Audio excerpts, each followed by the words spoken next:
नमस्कार.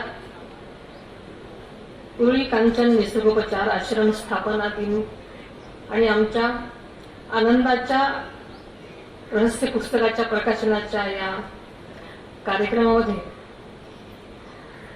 उपस्थित असलेले तसेच राष्ट्रपिता महात्मा गांधी जी की प्रेरणा और स्वर्गीय मणिभाई देसाई के कार्य से स्थापित उरुळी कांचन स्थित निसर्गोपचार आश्रम के 81वें स्थापना दिन के अवसर पर देश के आदरणीय उपराष्ट्रपति जी CP राधाकृष्णन साहब उपस्थित हैं।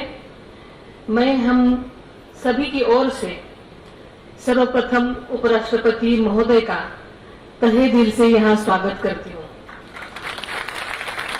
इस कार्यक्रम के लिए उपस्थित महाराष्ट्र के राज्यपाल आदरणीय जिष्णुदेव वर्मा जी, भारत सरकार के राज्यसभा के उपसभापति आदरणीय हरिवंश सिंह जी, महाराष्ट्र विधान परिषद की उपसभापति डॉक्टर नीलमताई गोरे जी, विधायक श्री माऊली आबा कटके जी, पूर्व विधायक डॉक्टर भावार्थ देखने जी, डॉक्टर नारायण जी हेगड़े जी, डॉक्टर अभिषेक दिवेकर जी, मीडिया के सभी सम्माननीय प्रतिनिधि, सब जनप्रतिनिधि, अधिकारी और कर्मचारी और उरुळी कांचन गांव के सरपंच, सब नागरिक और मेरे प्यारे बहनों और भाइयों,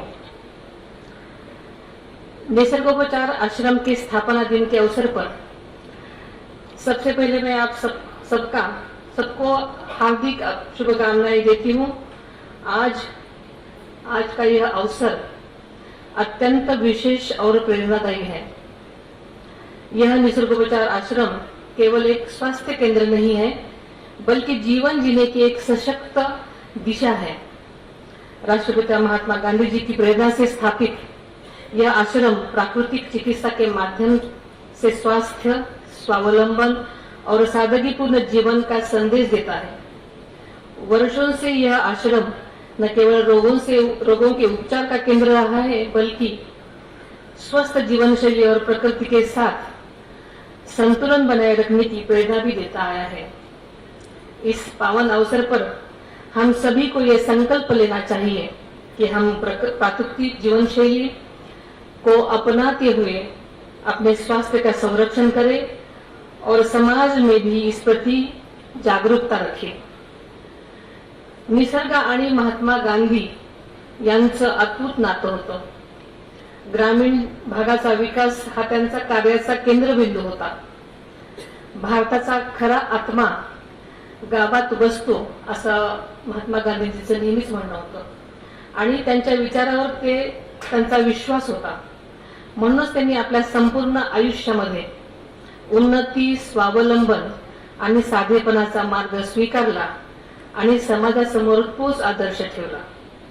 महात्मा गांधींच्या विचारावर आपल्या पुण्याच्या गोपाळकृष्ण गोखले यांचा मोठा प्रभाव होता। ते त्यांचे गुरु होते। गोपाळकृष्ण गोखले त्यांनी गांधीजींना देशभर भ्रमंती करण्याचा सल्ला दिला आणि त्यातूनच गांधीजींना भारताच्या ग्रामीण जीवनाची खरी ओळख झाली। या अनुभवातून त्यांनी आपल्या कार्याची दिशा निश्चित केली आणि समाजाच्या सर्वांगीण विकासासाठी कार्य सुरू केलं। महाराष्ट्राची गांधीजींची विशेष स्नेह होता। आपल्या महाराष्ट्रातल्या वर्धा आणि पुण्यात त्यांनी दीर्घकाळ वास्तव्य केलेलं आपल्याला सगळ्यांना माहिती आहे। पुण्यातील त्यांचा काळ अत्यंत महत्वाचा ठरला, कारण इथे त्यांनी समाज प्रबोधन, आरोग्य आणि निसर्गोपचारावर त्यांनी भर दिला। निसर्गाच्या सानिध्यामध्ये प्रत्येक आजार बरा करण्याची ताकद असते, हा गांधीजींचा संदेश आजही मार्गदर्शक ठरलेला आहे। या विचारांची प्रत्यक्ष अंमलबजावणी उरुळी कांचन निसर्गोपचार आश्रम येथे पाहायला मिळते। गांधीजीचे हे विचार केवळ आरोग्यापुरते मर्यादित नाहीत, तर ते साधेपणा, स्वावलंबन आणि ग्रामीण विकासाचा व्यापक संदेश देणारे आहेत। खेड्यांकडे चला हा त्यांचा संदेश आजही तितकाच सुसंगत आहे। आज या आश्रमाच्या स्थापना दिवस साजरा करत असताना आपण त्यांच्या या महान कार्याला अभिवादन करत आहोत। त्याचबरोबर डॉक्टर नारायणजी हेगडे यांचे सिक्रेट ऑफ आवर हॅपीनेस म्हणजेच आपल्या आनंदाचे रहस्य हे पुस्तकही आज प्रकाशित झालं आहे आणि ही अतिशय आनंदाची बाब आहे. त्यांनी आपल्या लेखनातून आधुनिक जीवनातील तणाव, अस्थिरता आणि मूल्यांची घसरण यावर अत्यंत प्रभावी मार्गदर्शन केलेलं आहे. या पुस्तकाच्या माध्यमातून आपल्याला समजतं की खरा आनंद बाह्य गोष्टींमधून नसून तो आपल्या विचारांमध्ये आणि आचारांमध्ये असतो. आजच्या धावपळीच्या जीवनामध्ये आपण अनेक गोष्टी मिळवतो, पण समाधान बऱ्याच ठिकाणी हरवलेलं असतं. अशा वेळी हे पुस्तक आपल्याला थांबून स्वतःकडे पाहायला शिकवतं. या संदर्भात मला कबीरांचा एक दोहा आठवतो. सुखिया सब संसार है खाए अरु सोवे, दुखिया दास कबीर है जागे अरु रोवे. याचाच अर्थ असा की प्रत्येकाची सुखाची कल्पना वेगळी असते. सामान्यांना खाऊन पिऊन सुखाने झोप येते, परंतु ते स्वतःला आणि म्हणून ते स्वतःला सुखी समजतात. तर कबीरांच्या मते खरा आनंद भौतिक सुख नसून ईश्वर प्राप्तीमध्ये आहे. आपल्या कामाच्या ठिकाणी ईश्वर पाहिला तर सर्वजण सुखी होते.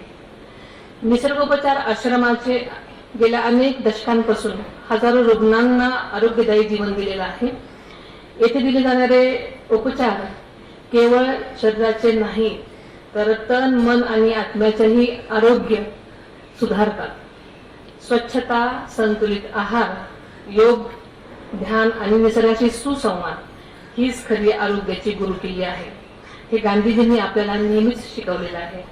आजच्या या कार्यक्रमाच्या निमित्तानं आपण सर्वांनी या मूल्याचा स्वीकार करून आपल्या जीवनामध्ये सकारात्मक बदल करण्याचा संकल्प करूयात. On this auspicious occasion, I extend my heartfelt congratulations to everyone associated with noble institutions.